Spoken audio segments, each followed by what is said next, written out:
ভারতের পশ্চিমবঙ্গের শিলিগুড়ি করিডোর, যা পরিচিত চিকেন স্নেক নামেও, ভারতের মূল ভূখণ্ডের সঙ্গে বিচ্ছিন্ন প্রায় পূর্বাঞ্চলের যোগাযোগের একমাত্র সরু ভূখণ্ড এটি। বাংলাদেশের পঞ্চগড় সীমান্ত ঘেঁষা এই করিডোর জাতীয় নিরাপত্তার জন্য অত্যন্ত গুরুত্বপূর্ণ ও স্পর্শকাতর একটি অঞ্চল।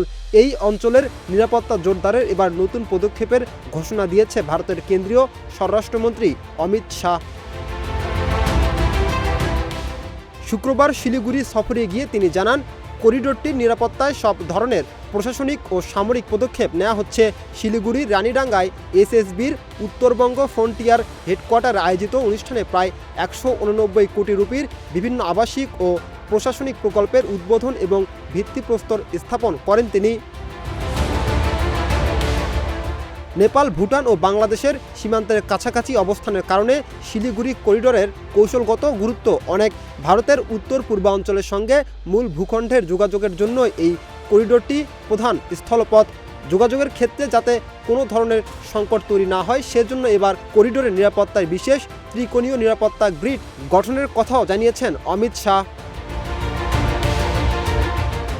5+ স্টার রেটিং প্রাপ্ত দেশের সর্বোচ্চ বিদ্যুৎ সাশ্রয়ী ওয়ালটন এসি স্মার্ট কমফোর্ট এখন নেক্সট লেভেলে। চোপড়া, কিষানগঞ্জ ও ধুবড়ী ঘাঁটি থেকে নজরদারি ও সামরিক উপস্থিতি বহুগুণ বাড়ানোর কথা বলেন ভারতের স্বরাষ্ট্রমন্ত্রী।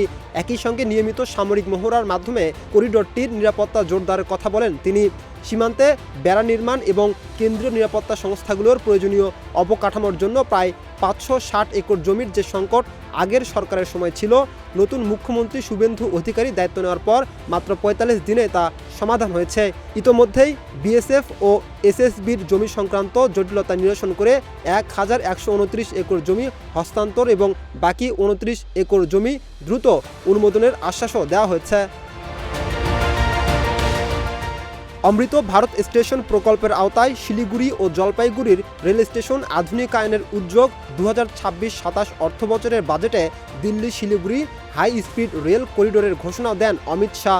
পরিকল্পনাগুলো বাস্তবায়িত হলে আগামী 2 বছর থেকে 3 বছরের মধ্যে দিল্লি থেকে মাত্র কয়েক ঘন্টায় শিলিগুড়িতে পৌঁছানো সম্ভব হবে বলে আশাবাদ ব্যক্ত করেন কেন্দ্রীয় স্বরাষ্ট্রমন্ত্রী।